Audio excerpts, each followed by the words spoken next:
하나님께서는 이스라엘 백성이 요단강을 마른 땅처럼 건너는 위대한 기적을 행하신 후에 여호수아에게 특별한 명령을 내리시게 됩니다. 단순히 강을 건너는 것으로 끝내지 않으시고 두 곳에 12돌로 된 기념비를 세우는 것이 오늘 본문 내용입니다. 성경 여호수아 4장 9절과 4장 20절은요, 이스라엘 백성이 요단강을 건넌 후 하나님의 은혜를 기억하기 위해 쌓은 12돌이 세워진 장소인 것입니다. 두 구절 모두 각 지파를 상징하는 12개의 돌이지만 세워진 위치가 다 다릅니다. 여호수아 4장 9절의 돌은요, 요단강 속에 위치해 있습니다. 요단강 바닥, 즉 언약궤를 맨 제사장들이 발이 서 있는 그 자리, 강물 속을 말합니다. 여호수아가 직접 세웠습니다. 하나님의 심판과 죽음을 통과함을 상징하고 있습니다. 제사장들이 하나님의 임재를 메고 하나님의 언약궤를 메고 물이 흐르던 요단강 한가운데 버텨섰을 때에 백성이 건너갈 수 있었습니다. 그 은혜와 감격의 자리를 물속에 묻어두듯 기념하는 것입니다. 평소에는 물이 잠겨 보이지 않으나 하나님의 은혜가 깊은 곳에 잠들어 있음을 뜻합니다. 또 하나는 여호수아 4장 20절에 나오는 돌인데요. 이것은 물속이 아니라 물밖 길갈에 세웠습니다. 가나안 땅의 첫 유적지인 길갈에 세웠다는 것은 지상에 12돌을 세웠습니다. 여호수아가 백성들과 함께 요단강에서 건져내 가져온 돌을 말합니다. 후대의 자손들에게 신앙을 교육하기 위해 공부용, 증거용 기념비라고 말을 합니다. 자녀들이 이 돌들은 무슨 뜻입니까라고 물었을 때 하나님이 요단물을 마르게 하시고 우리를 건지셨음을 가르쳐주는 가시적이고 영구적인 교육용 자료로 사용되었습니다. 다시 말씀드린다면 하나는 제사장들이 발이 머물렀던 요단 강바닥 한가운데에 세웠고 또 다른 하나는 요단강 바뀐 길갈에 돌을 세웠습니다. 이 두 개의 12돌 기념비는 대대로 자손들이 이 돌들은 무슨 뜻입니까? 물었을 때 하나님의 살아계심과 구원의 역사를 증언하는 영원한 표징이라고 성경은 말하고 있습니다. 오늘 우리는 이 두 기념비 속에 감추어진 십자가와 부활의 위대한 비밀을 함께 나누려고 합니다. 그 첫 번째는 요단 강바닥의 돌입니다. 이것은 옛자의 철저한 죽음, 보이지 않는 은혜를 우리에게 말하고 있습니다. 여호수아가 요단 강바닥 언약궤를 맨 제사장들의 발이 선 곳에 직접 세운 첫 번째 기념비는요, 옛자의 죽음, 장사 죽음과 장사됨을 말하고 있습니다. 이스라엘 백성이 강을 건넌 후 제사장들이 물 위로 올라오자 요단강 물은 다시 도도하게 흘러내렸습니다. 강바닥에 세운 12돌은 거센 물살 아래 깊이 잠겨 사람들의 눈에 보이지 않게 되었습니다. 이것은 신약시대를 살아가는 우리에게 무엇을 의미합니까? 바로 예수 그리스도와 연합하여 우리의 옛사람과 자아가 십자가에 영원히 죽어 수장되었음을 선포하는 모형을 말합니다. 갈라디아서 2장 20절에 그렇게 말합니다. 내가 그리스도와 함께 십자가에 못 박혔나니 그러지 이제는 내가 사는 것이 아니요 오직 내 안에 그리스도께서 사신 것이라고 말하고 있습니다. 이와 같이 너희도 너희 자신을 죄에 대하여는 죽은 자요 그리스도 예수 안에서 하나님께 대하여는 살아있는 자로 여길지니라고 말합니다. 그러므로 죄가 너희 죽을 몸을 지배하지 못하게 하여 몸의 사욕에 순종하지 말라고 말하고 있습니다. 여호수아가 다른 사람에게 위임하지 않고 직접 그 돌들을 세웠듯이 우리를 죄의 권세에서 끊으시고 십자가의 죽음으로 인도하신 분은 우리의 구원자이신 예수 그리스도 한 분이라는 사실입니다. 좀 더 이해하게 설명하기 위해서는요, 어떤 사람에게 감당할 수 없는 엄청난 빚이 있다고 생각해 보십시오. 매일같이 빚쟁이들이 찾아와 문을 두드리며 협박을 합니다. 그러나 어느 날 그 사람이 죽었습니다. 의사가 사망 진단서를 발급했습니다.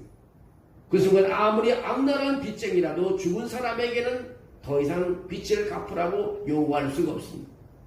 죽음과 동시에 모든 법적 청구권이 소멸되었기 때문입니다. 사단이 우리의 과거의 죄와 상처를 들고 와서 정죄하려고 할 때 우리는 요단 강바닥에 잠긴 12돌, 즉 우리의 영적 사망 진단서를 내밀어야 한다는 것입니다. 나의 옛자는 이미 그리스도와 함께 요단 강바닥 깊은 곳에 장사되었다는 것입니다. 너는 내게 아무런 권리가 없다고 선포해야 합니다. 내 힘으로 죄를 이기려 하지 말고 십자가의 능력을 의지해야 된다는 것을 우리에게 가르쳐주고 있습니다. 이제 우리는 옛것은 다 벗어버렸습니다. 우리는 다 없어졌습니다. 장사 지냈습니다. 그래서 누가 어떤 사단이 와서 우리를 유혹하고 요구해도 그들은 우리에게 모든 걸 얻어갈 권리가 없습니다. 우리는 그리스도와 함께 이미 아마 장사되었기 때문인 것입니다. 우리 이미 새 사람이 되었기 때문이십니다. 과거는 잊어버릴 수밖에 없습니다. 또 하나의 돌은 길가의 돌인데 부활의 새 생명을 그런 의미하고 있습니다. 강바닥에서 어깨에 메고 건져내어 이스라엘 진영의 길갈로 잘 보이지 않도록 높이 쌓아올린 두 번째 기념비는 부활의 새 생명을 의미하고 있습니다. 죽음의 강을 통과하여 살아난 새 생명은 확실하고도 볼 수 있는 증거입니다. 강바닥의 돌이 보이지 않는 하나님께서 영적 신분을 상징한다면 길갈의 돌은 세상 모든 사람들이 볼 수 있는 그리스도인의 변화된 삶의 증거를 상징하고 있습니다. 사도 바울은 이 진리를 다음같이 확고히 다짐합니다. 허물러 죽은 우리를 그리스도와 함께 살리시고라고 말합니다. 또 함께 일으키사 그리스도 예수 안에서 함께 하늘에 앉히시고 하고 에베소 2장 5절 6절에 말합니다. 그러므로 너희가 그리스도와 함께 다시 살리심을 받았으면 위의 것을 찾으라고 말합니다.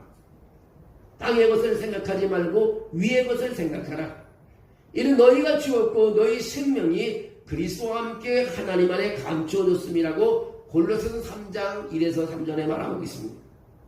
여러분, 이제는 그리스도와 함께 우리 다시 살아났다는 것입니다. 또 한번 예를 들어볼까요? 징그럽게 땅을 기어다니는 애벌레가 있었습니다. 이 애벌레가 번데기를 거쳐 아름다운 나비로 태어났습니다. 새 생명을 얻은 나비는 더 이상 땅을 기어다니며 갉아먹을 잎사귀들을 찾지 않습니다. 하늘을 날며 꿀을 찾습니다. 본질이 변했기 때문인 것입니다. 이스라엘 백성이 요단강을 건너로 강물이 흐르기 시작했는다는 것은요, 영적인 배수진을 찾다는 뜻입니다. 광야나 애굽으로 돌아갈 테러가 완전히 차단됐다는 것입니다. 참된 믿음은요, 세상을 향한 다리를 불사르는 것입니다. 작은 위기 앞에서 예습관을 돌아가려는 마음을 차단하는 것입니다. 오직 앞을 향해 부활의 능력으로 전진할 때 가나안의 축복을 누릴 수 있습니다. 우리 하나님의 복을 받는 사람은요, 이제 세상을 돌아갈 수 있는 것을 차단해 버려야 됩니다. 자꾸 옛 생각으로, 옛 습관으로 돌아가게 되면요, 복을 못 받습니다. 이제는 배수진을 차단해 버려야 합니다. 요단강을 건넌 사람은 다시 요단강을 되돌아갈 수 없습니다.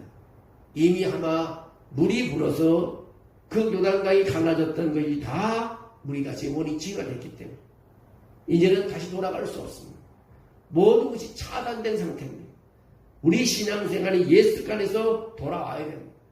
안 그런 사람은 계속 차단되지 않고 끊임없이 과거를 생기고 돌아가게 되면 가나안의 축복을 누릴 수가 없다는 것을 우리에게 가르쳐주고 있습니다. 여러분, 여러분의 마음속에 이 두 개의 기념비가 또렷이 서 있어야 됩니다. 사단이 우리를 정죄하고 옛죄의 습관으로 끌고 가려 할 때 요단 강바닥에 잠겨 보이지 않는 돌들을 바라보십시오. 나의 옛사람은 십자가에 이미 죽었고 라고 우리 선언해야 됩니다. 이제 내가 옛날 사람이 아니라는 것을 선포해야 됩니다. 누가 유혹해도 이끌리지 말아야 됩니다. 그리고 일상 속에서 무기력하고 패배주의에 빠질 때마다 길갈에 찬란하게 서 있는 12돌을 바라봐야 합니다. 나는 그리스도의 부활 생명으로 다시 살리심을 받았다고 외쳐야 됩니다. 나는 새로운 피조민이라는 소망을 품어야 되는 것입니다. 영국의 유명한 성경 강해자 앨런 레드패스라는 목사님은 이렇게 말했습니다. 우리가 주 예수님과 함께 무덤으로 내려간 강바닥의 돌만큼만 우리에게 참된 부활의 승리가 주어진다고 말합니다.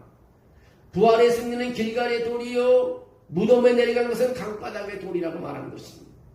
내가 죽어야 예수가 산다는 것입니다. 이 죽음과 부활의 두 균형비를 매일매일 신앙으로 고백하며 영적 가나안 정복의 위대한 승리자로 살아가야 됨을 우리에게 가르쳐주고 있습니다. 제일 중요한 것은요, 내가 죽으면 예수가 산다는 것입니다. 내가 예수관을 가지고 다시 살아나게 되면 예수님이 움직이지 않습니다. 그러나 내가 죽으면 예수가 산다는 것. 내가 할 수 없어도 내가 죽으면 예수님이 하신다는 사실은 얼마나 놀라운 말씀인지 모릅니다. 오늘 내 안에 그리스도께서 사셔서 그 기쁨을 누리는 삶을 살았으면 좋겠습니다. 우리 신앙생활도 예배도 기도도 전도도 봉사도요.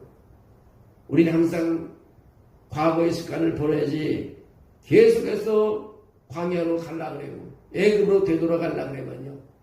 발전이 오고 하나님께서 약속하신 축복을 누릴 수가 없다는 것이며 대범하게 우린 돌아서서 아브라함처럼 갈 바를 알지 못하지만 끊임없이 향하여 가는 그 아브라함의 그 믿음의 모습, 그런 모습을 우리가 움직여갈 때 하나님의 축복이 임하는 것입니다.